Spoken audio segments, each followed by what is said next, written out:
Podcast Bichos Tagarelas. Com Fábio Marçal e Ricardo Weg e gente convidada. Está no ar mais um Bichos Tagarelas, terça-feira, dia 25 de junho de 2024. INSS vai revisar 800 mil benefícios para cortar gasto e atender o Tribunal de Contas da União. Empresa de tabaco, cerveja e petróleo tentam fugir do imposto do pecado, um imposto maior que as outras empresas vão ter. Passageiro que causar confusão em voo poderá ser barrado por 1 ano. Justiça libera 2 bilhões e 500 milhões de reais em atrasados do INSS. Mas procure o seu advogado. Não entre ali no Zap que vocês vão estar perdidos. Notinhas das Araras, destaques internacionais, Rádio ONU, o nosso correspondente nos Estados Unidos, Carlos Kaminski, e o comentário de Renato Rossi, nosso especialista na indústria automobilística.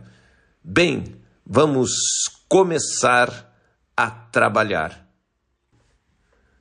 E vamos às principais manchetes do Bichos Tagarelas. O INSS prevê realizar até 800 mil perícias presenciais do benefício por incapacidade temporária, o auxílio-doença, e do BPC até dezembro deste ano. Este último é pago a idosos e pessoas de baixa renda com deficiência e tem preocupado o governo pela sua forte trajetória de expansão. O objetivo da força-tarefa é atender exigências do TCU, que vem cobrando do governo a realização de revisões periódicas, como determina a lei, bem para contribuir para a agenda de revisão de gastos obrigatórios. Todo mundo em cima do pobre. Por que não faz isso também o TCU e tal, dos maus pagadores, os pagadores que nunca deveriam ser pagadores, mas nunca pagam impostos? Esses estão fora da lei. Por que não pesquisem e as empresas laranjas? Nós temos um laranjal em todo o país e essas empresas continuam funcionando e dando golpes em todo o Brasil. Isso que deveriam combater. Não aí o BPC, o infeliz ali, vai economizar R$800. E as empresas laranjas, que são milhões ou bilhões de reais de fraudes. Essa questão tem que ser colocada. Empresas de tabaco, cerveja e petróleo tentam fugir do imposto do pecado.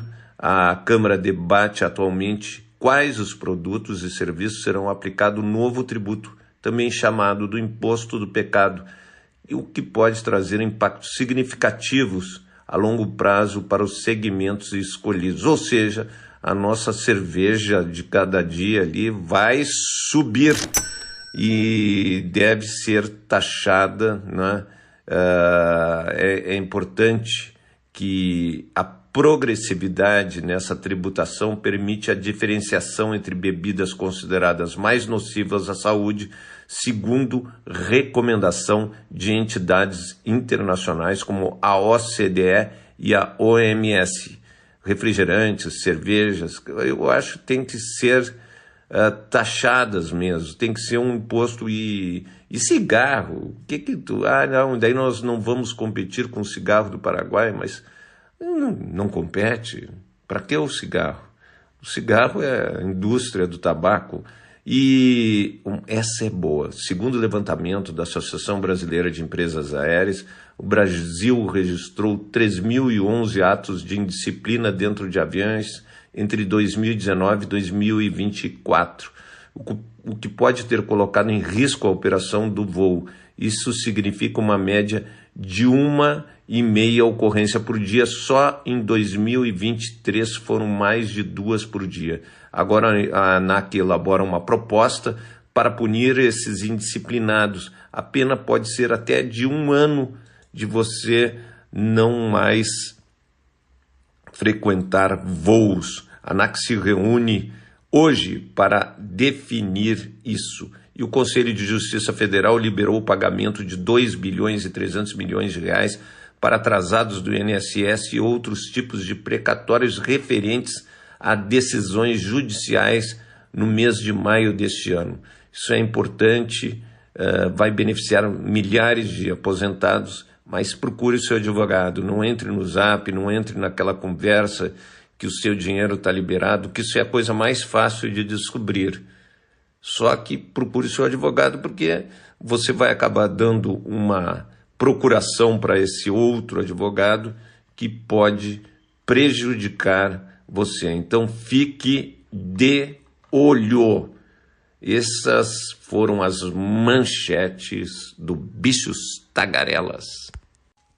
E vamos às notinhas das araras, sua agenda aqui da capital federal. Supremo Tribunal Federal retoma julgamento sobre porte de drogas. Tribunal Superior Eleitoral, Mendonça toma posse como ministro efetivo. Então, vamos às principais aqui manchetes. O STF, então, retoma a análise da ação sobre a descriminalização do porte de drogas para uso pessoal e define os critérios para diferenciar o usuário do traficante. O que acontece? Já está quase no final esse julgamento, mas no Congresso Nacional eles querem punir igualmente qualquer porte de drogas, o cara vai para a cadeia. Então não vai ter diferença de usuário e traficante. Eu acho isso um erro, porque não vai ter cadeia para botar tanto usuário. Nós temos que diferenciar o usuário do traficante. Até agora o julgamento no Supremo é de 5-3 a favor da descriminalização da maconha.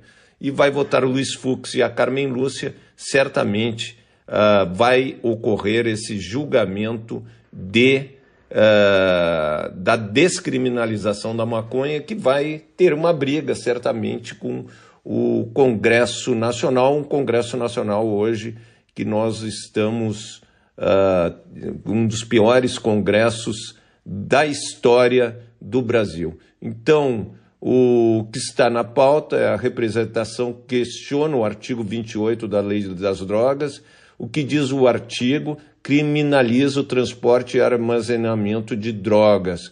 Penas previstas: advertência sobre efeitos, serviços comunitários e medidas educativas. Consequências: o impacto dependerá do parâmetro da quantidade fixada pelos ministros. Exemplo: no caso da Corte definir o limite em 25 gramas de maconha, 31% dos condenados por tráfico poderiam ter revisão de pena, segundo o estudo do IPEA. Então, 31% das pessoas estão presas no nosso Brasil, a grande maioria de negros, por terem 25% de maconha. Segundo o entendimento da maioria até agora dos ministros, isso seria para consumo. Logo, eles não poderiam ter essa pena, uma pena alta, né, de 12 anos de tráfico de drogas no mínimo. E ela não tem aquela redução penal como tem a pessoa que mata. Então, a pessoa que mata, se ele se comportar bem, vai reduzindo a pena. O traficante não tem redução de pena. E o ministro Alexandre Padilha disse que o pacote de sugestões enviadas pelo Senado não cita fontes de receitas permanentes. Afirmou que o governo continua aberto às propostas para desoneração daqueles 17 setores da economia. Do meu ponto de vista, nós teríamos que acabar com as desonerações, porque quem paga imposto, quem paga mesmo, somos os Zés da vida, porque o resto ninguém quer pagar. Então, lembrando, o ministro André Mendonça toma posse, 4 anos de mandato no Tribunal Superior Eleitoral. O Banco Central divulga a ata do Copom e o calendário de 2025 já das reuniões do Copom. Vai ter uma em janeiro, março, maio, junho, julho, setembro e novembro do ano que vem. E a empresa Qatar Airways, ela ganhou como a melhor primeira classe, a melhor classe executiva e a melhor companhia aérea, seguida pela Singapore. Obviamente que nenhuma brasileira está nas 10 melhores, a maioria ali do Oriente Médio, né, dos árabes, que estão, Emirates e tal, que são as que estão na frente como as melhores companhias do mundo. Voltamos amanhã. E vamos aos destaques na imprensa mundial. New York Times: defesas de Israel e Estados Unidos discutirão guerra com Hamas e Hezbollah. Washington Post: Suprema Corte julgará proibição do Tennessee sobre transição de gênero. Wall Street Journal: em rara repreensão, embaixador dos Estados Unidos acusa a China de minar a diplomacia. Clarim: Milley diz que está reescrevendo a teoria econômica e que, se sair bem, vai merecer o Nobel da Economia.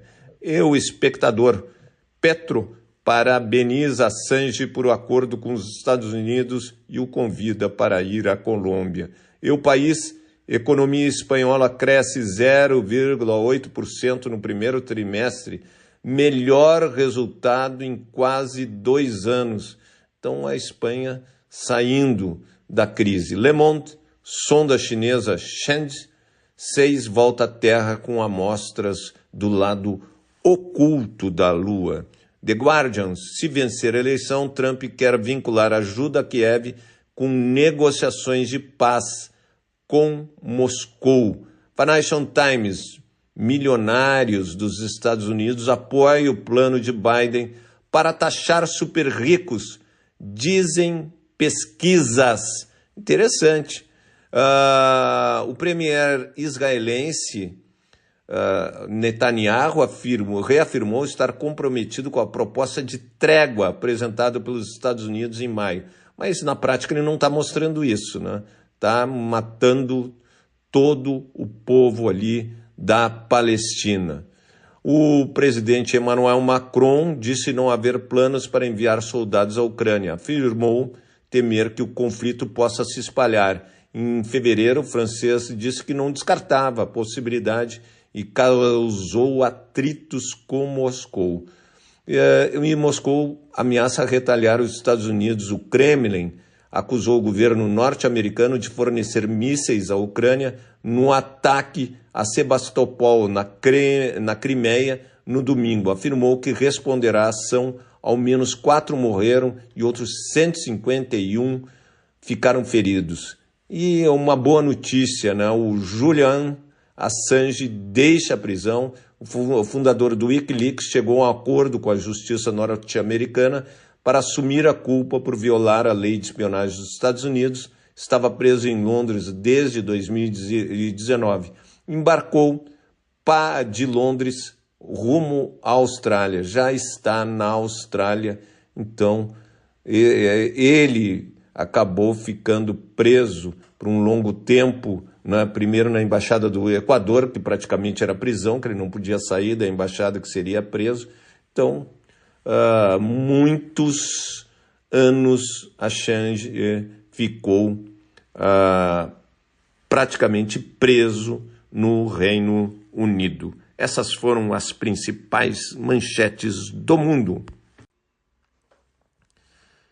E vamos à Rádio ONU, nossa parceira nos Estados Unidos. Em relatório ao Conselho de Direitos Humanos em Genebra, uma especialista independente da ONU pediu o fim do que chama de guerra às drogas, solicitando que países avancem na redução dos danos causados pelas políticas nesse sentido. O foco do informe da relatora especial da ONU sobre o direito à saúde, Kaleng Mafokeng, é o uso de substâncias, a redução de prejuízos e o direito à saúde. Os tópicos cobertos na análise incluem a necessidade da redução de danos com o uso dessas substâncias, os transtornos e as leis e políticas prejudiciais em busca de resultados com impacto no direito à saúde.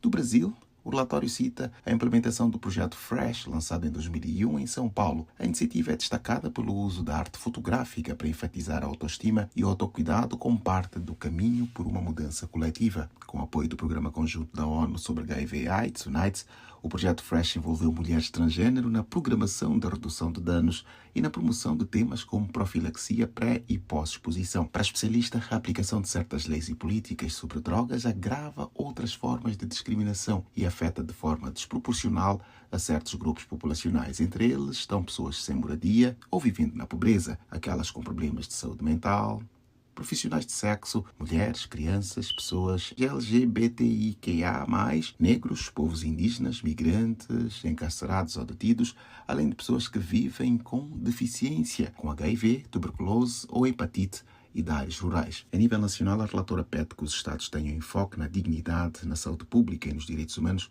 bem como em intervenções disponíveis, livres de conflitos de interesse. Da ONU News em Nova York, Eleutério Gavan.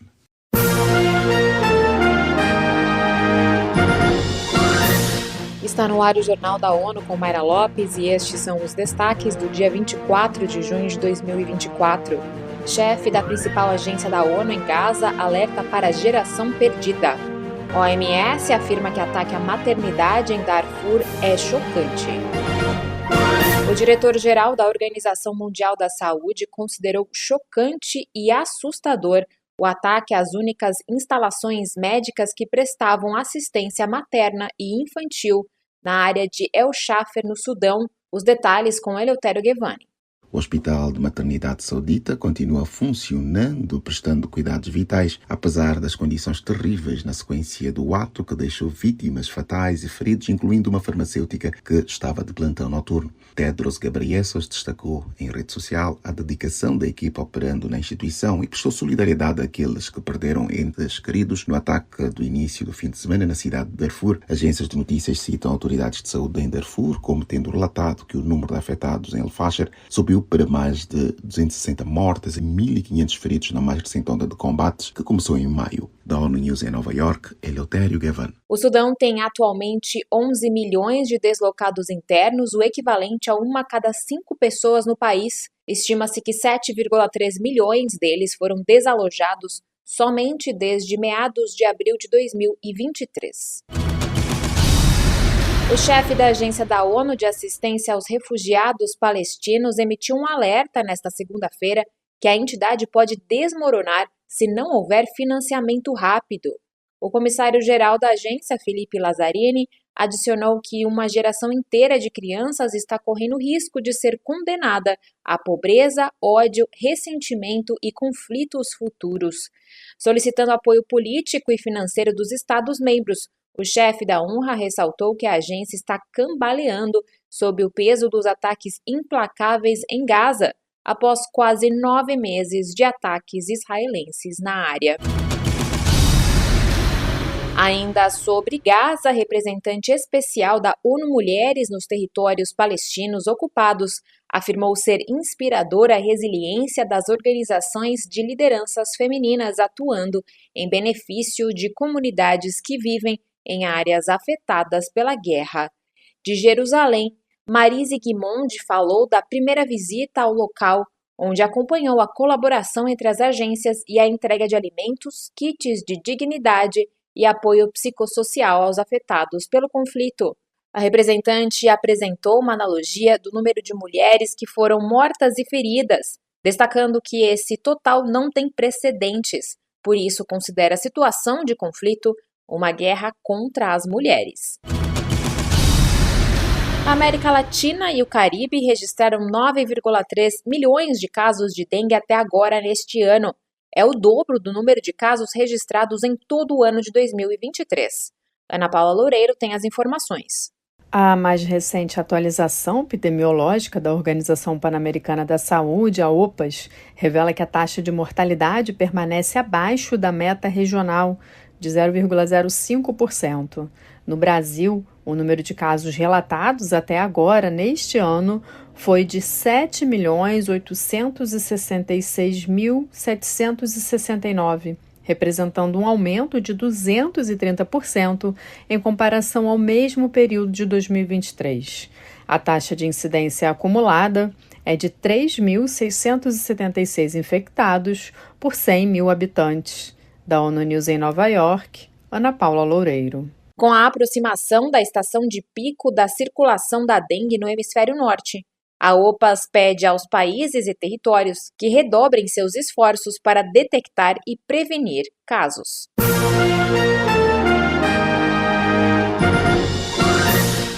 Esse foi o Jornal da ONU. Confira mais detalhes sobre essas e outras notícias no site da ONU News Português e nas nossas redes sociais. Para nos seguir no X, acesse @ONUNews.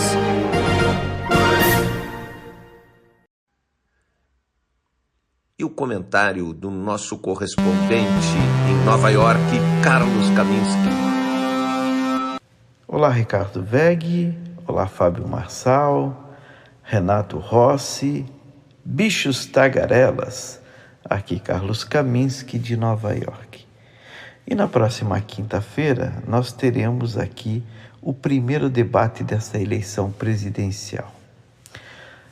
Espera-se que um grande público acompanhe ao vivo esses 90 minutos de debate que vão ser transmitidos por vários canais de TV fechada aqui nos Estados Unidos. E a cada equipe, cada candidato, vem montando as suas estratégias para esse dia. Por exemplo, os conselheiros de Joe Biden estão pressionando a se mostrar como um presidente vigoroso, enquanto os conselheiros de Donald Trump esperam que ele conte seus excessos.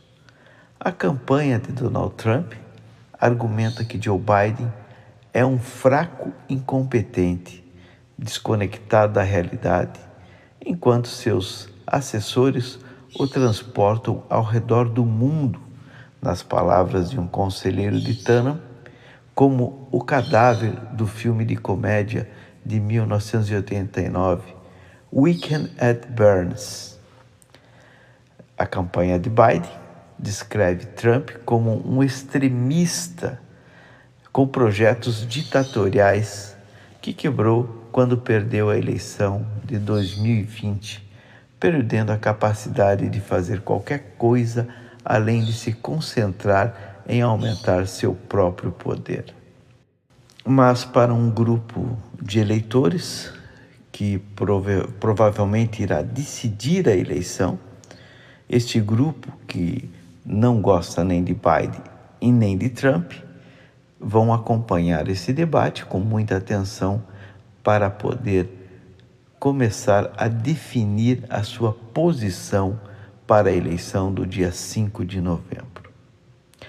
O debate presidencial de quinta-feira em Atlanta, entre outras coisas, oferecerá a ambos os candidatos uma rara chance de provar que seus oponentes estão errados em tempo real, enquanto eles ficam juntos no palco, sem edições, ante do que promete ser um enorme público, uma enorme audiência nacional. Os eleitores que fizerem a chamada final na cabine de votação poderão, nesses 90 minutos de debate, saber o que é real e quais são as suas principais escolhas neste projeto eleitoral.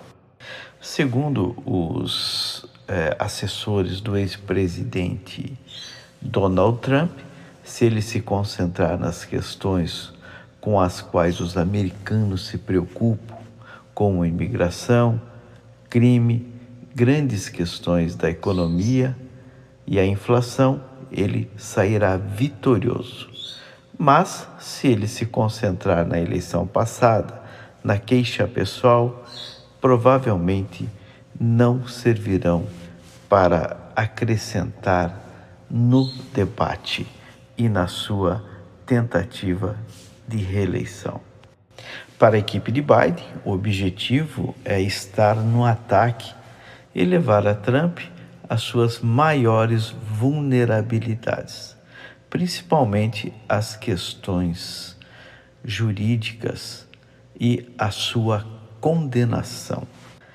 O debate será transmitido nos principais canais de transmissão e a cabo, com a CBS, ABC, NBC, Fox, PBS, Univision e outras redes de notícias a cabo, planejando levar o evento ao vivo às 21 horas. Os moderadores são os âncoras da CNN, Jack Tapper e Dana Bash. Essa informação, eu fico por aqui. Um forte abraço a todos.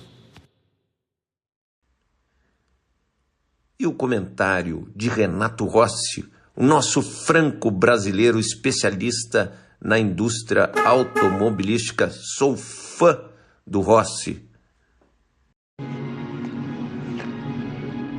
Alô, amigos de Bichos Tagarelas. Mais um dia de trabalho e ontem eu recebi da Allianz, que é uma das maiores seguradoras do mundo, com matriz Alemanha, filial aqui no Brasil. Jornalistas especializados receberam, não fui só eu que recebi, um estudo sobre a complexa relação entre o motorista e tecnologias de comunicação. Tecnologias que, se mal usadas, aumentam o risco de acidentes em 50% ou mais. E utilizar dispositivos eletrônicos quando se dirige, como o smartphone, é uma prática hoje comum no mundo. Basta ter um veículo motorizado e um celular para que surja uma necessidade ou uma compulsão de falar com alguém. Pior, de passar e receber também mensagens de texto. Abre aspas, usar um smartphone enquanto dirige tornou-se o normal da vida cotidiana. Ao mesmo tempo, o número de possíveis erros na direção de veículos está em progressão geométrica, afirma Lucy Bacher, diretora de sinistros da Allianz Versicherung, na Alemanha. Embora motoristas estejam cientes do perigo, afirma a especialista em segurança, não transferem essa percepção para a condução do dia a dia. Uma relação que pode ser mortal para os motoristas, para o motorista que fala ao smartphone ou digita na tela do sistema de entretenimento. Bom, aqui eu abro parênteses, né? Nos Estados Unidos da América, já a maior parte dos estados não permite o uso do celular. Quem for flagrado dá pena de prisão. Então, as autoridades de trânsito norte-americanas, como a Administração de Segurança e Rodovias Nacionais, tem isso como falar ao telefone celular é um risco altíssimo para a segurança de trânsito. Aliás, essas leis de trânsito hoje que tem nos Estados Unidos, que proíbem o uso de celular em mais de 30 estados, ela nasceu de um acidente numa rodovia de Washington, alguns anos atrás, quando uma motorista dirigia um SUV, um Sport Utility, com seus filhos a bordo, e ela vinha discutindo de uma forma extremamente, gritando inclusive, e fazia gestos ao volante, a direção era errática, e muitas pessoas filmaram essa SUV tomando aquela posição altamente agressiva e sem uma linha reta numa rodovia. O que aconteceu foi que essa motorista perdeu o controle, ela simplesmente voou em cima de uma van com o seu SUV e matou nesse SUV 4 pessoas. Ela foi presa, ela não morreu, ela teve ferimentos graves, mas se recuperou, respondeu por homicídio doloso e não culposo. Depois se soube que ela brigava com o marido, ela estava em processo de separação, e a carga emocional que tem, que é da linguagem da fala humana, ela é muito intensa. E claro que ela deve ter recebido frases muito duras desse marido que não seria mais marido em pouco tempo à frente. Tudo foi desvendado, né? Até porque ela não morreu, mas 4 pessoas morreram no outro carro, onde ela caiu por cima do outro carro, o SUV voou e acertou o outro carro.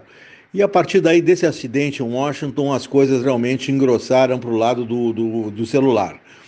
Hoje, a maioria dos estados, como eu disse, não permite o uso do celular, mas aqui no Brasil não há nenhuma lei que proíba, uma lei realmente radical, que proíba o uso de smartphones, de qualquer tipo de equipamento que induza a distração do ato principal, do ato fundamental, que é o ato de dirigir um veículo motorizado e que exige um alto grau de concentração. Bom, aí na Europa também os acidentes estão aumentando radicalmente e aqui tem dados, né, que são dados que vêm desse estudo da Allianz, por exemplo, a proporção de motoristas que pegam seus smartphones para ler ou enviar um texto aumentou de 15% para 30% de 2016 para 2024. Essa é uma constatação destacada por Christoph Lotterwasser, diretor do Allianz Center para Tecnologia e Segurança. Esse crescimento do uso do celular, segundo o especialista em segurança, é preocupante, porque o motorista que envia mensagem de texto enquanto dirige, agora também tem o lance da mensagem de texto, porque os carros de última geração, isso é uma demanda do motorista, tem que ter aquela tela central ali, chamada tela para sistema de infoentretenimento. E quem está ali, de repente, se o motorista está sozinho, ele vai teclar com a mão direita, vai manter o volante com uma mão só, que já é um erro, e só esse ato de teclar e mandar mensagem, ou receber mensagem, aumenta em 70%, segundo o Christoph Lotterwasser, a possibilidade de um gravíssimo acidente de trânsito. Em 2016, apenas 1/3 dos motoristas alemães possuíam um veículo com display central para operar funções de comunicação, entretenimento e conforto a bordo. Hoje, com telas cada vez mais amplas para a visualização dos conteúdos, o risco se ampliou geometricamente. O diretor do Centro de Tecnologia enfatiza que mais de 80% dos veículos hoje integram essas telas dos sistemas de entretenimento que estão complementando agora as telas dos iPhones, dos celulares, né? E no estudo da Allianz, que foram milhares de entrevistados no mundo, esses entrevistados confirmaram que operam sim telas ali de sistema de entretenimento com frequência. E há novas funções que são amparadas na tecnologia, mas que paradoxalmente se tornam de altíssimo risco. Por exemplo, o sistema de direção semi-autônomo permite que o motorista seja conduzido pelo veículo. Há pouco tempo atrás eu fiz um teste em São Paulo, eu peguei o novo Mercedes-Benz Classe E, que é um espetáculo, só que eu peguei a versão a combustão, fui até Limeira, e em Limeira lá eu passei a testar outros veículos da Mercedes-Benz, inclusive o Classe E, o mesmo Classe E, mas na versão elétrica, que é espetacular. E uma parte da viagem eu coloquei no sistema autônomo do carro, semi-autônomo nível 4, muito avançado, pois praticamente o carro me conduziu. Eu fiquei com as duas mãos no volante, como manda o manual da Mercedes-Benz e os manuais de segurança no mundo. Não se deve tirar as mãos do volante, mesmo que o carro esteja se conduzindo sozinho, porque pode haver um imprevisto, pode haver a necessidade de frear, imediatamente colocar o pé no freio, aí o sistema desliga automaticamente. E eu me mantive com as duas mãos ao volante, mas me recordo que um carro fez uma manobra brusca na minha frente, o sistema autônomo simplesmente desviou sozinho, freou, desviou, e me tirou da trajetória deste carro que se atravessou ali e continuou. Aí, quando esse carro saiu da frente, eu voltei, esse sistema autônomo me recolocou na pista sem eu ter participado em nada. Foi o sistema autônomo do Mercedes-Benz que fez toda a manobra para mim. Agora, os motoristas, nem com esse sistema autônomo, eles conseguem ser seguros, porque o estudo da Allianz mostra que tem motoristas que tiram as duas mãos do volante e começam simplesmente a bater um papo muito animado no seu smartphone. E aí ficam teclando, ficam passando mensagem de texto, respondendo, vão para a tela ali e recebem mensagens também. E o carro está se movimentando e levando o motorista no seu sistema semi-autônomo, né? Que esse sistema já é de nível 4, enquanto o sistema totalmente autônomo que somente a Tesla tem no mundo e assim mesmo não é confiável, é de nível 5. Então, realmente uma compulsão que hoje os motoristas têm do uso de equipamentos paralelamente à função, como eu disse, principal, essencial de dirigir o veículo. Toda a sua atenção deve estar na estrada, não deve estar nem ao seu lado, não deve se conversar com quem está ao lado de uma forma muito animada ou nunca olhar para trás. Tem gente que quer saber o que o filho está fazendo lá atrás. Isso não existe. A única forma de chegar seguro a um lugar é prestar atenção no que está à frente, no que está aos lados, através dos retrovisores e hoje também com as telas que fazem o monitoramento em volta dos carros. Há pouco tempo atrás, há 3 semanas, eu testei o EX30 da Volvo elétrico e o EX30 ele não tem painel. O painel dianteiro não existe. Ele tem todas as funções concentrados numa tela que é um tablet, na verdade, na vertical, de mais ou menos 15 polegadas, enorme no centro do painel. E o EX30 não é um grande carro não de tamanho, ele tem mais ou menos 4,30 metros de comprimento, 4,27 metros. Portanto, é um tamanho aí de um Fiat Fastback.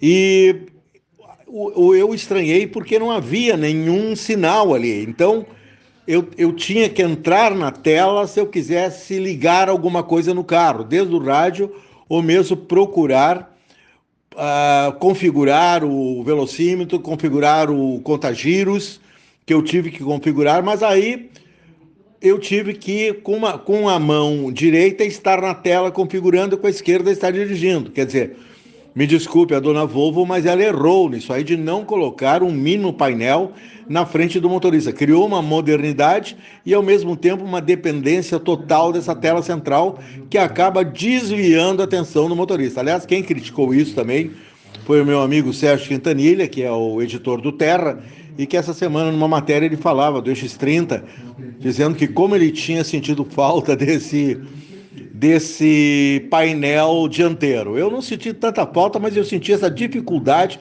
de conciliar todas as funções do carro, tinham que passar pelos menus, eu tinha que navegar no menu que estava na tela central. Isso não, claro que não é correto, a Volvo deu uma mancada nisso aí. Logo a Volvo, que é uma campeã de segurança. Bom, para resumir a história, o estudo da Allianz mostra, por exemplo, que a partir de 2021, na Alemanha, a categoria distração, o distracted driver, o motorista não distratado, é o distraído, agora passa a ser uma categoria em acidentes na Alemanha. A relevância da distração em dados oficiais dos acidentes de trânsito agora, salienta George Kubik, que é o pesquisador de segurança do Centro de Tecnologia da Allianz na Alemanha. Segundo dados do Departamento Federal de Estatística de Trânsito em 2021, mais de 2.000 pessoas ficaram feridas em acidentes provocados pela distração em celulares e telas também, e 117 morreram. Foi a primeira vez na Alemanha que já se salientou esse aspecto do motorista distraído. Agora, a questão ficou bem mais complexa, já tem legislação específica. O termo distração é considerado um mau uso do automóvel, pode dar longa pena de prisão e mudou completamente a percepção. A percepção agora é que esse instrumento de comunicação, que é o celular, a tela também que nos permite achar endereços, marcar restaurantes, encontrar pessoas, conversar pela tela, fazer uma videochamada, são fatores de altíssimo risco. Quer dizer, se a tecnologia é mal usada, ou usada em momento inadequado, acaba tendo efeito inverso da segurança. Torna-se algo altamente inseguro. Parabéns à Allianz por um brilhante trabalho relacionado ao mau uso de smartphones, celulares, telas no habitáculo de um veículo. Novo encontro com vocês amanhã. E acabou-se o que era doce. Agradecer à Rádio ONU, nossa parceira, o nosso correspondente nos Estados Unidos, Carlos Kaminski, o nosso comentarista Renato Rossi, o Celito Rebelato Júnior, nosso publicitário, e ao Ricardo Egg, nosso diretor, produtor e tudo para o Bichos Tagarelas. E agradecer você, ouvinte. Sem você, o Bichos Tagarelas não existe. Comente, critique e entre na nossa página no YouTube, e nós sempre aceitamos as críticas. Nós queremos melhorar um produto para você. Obrigado pela audiência e até amanhã, quarta-feira, dia 26 de junho de 2024.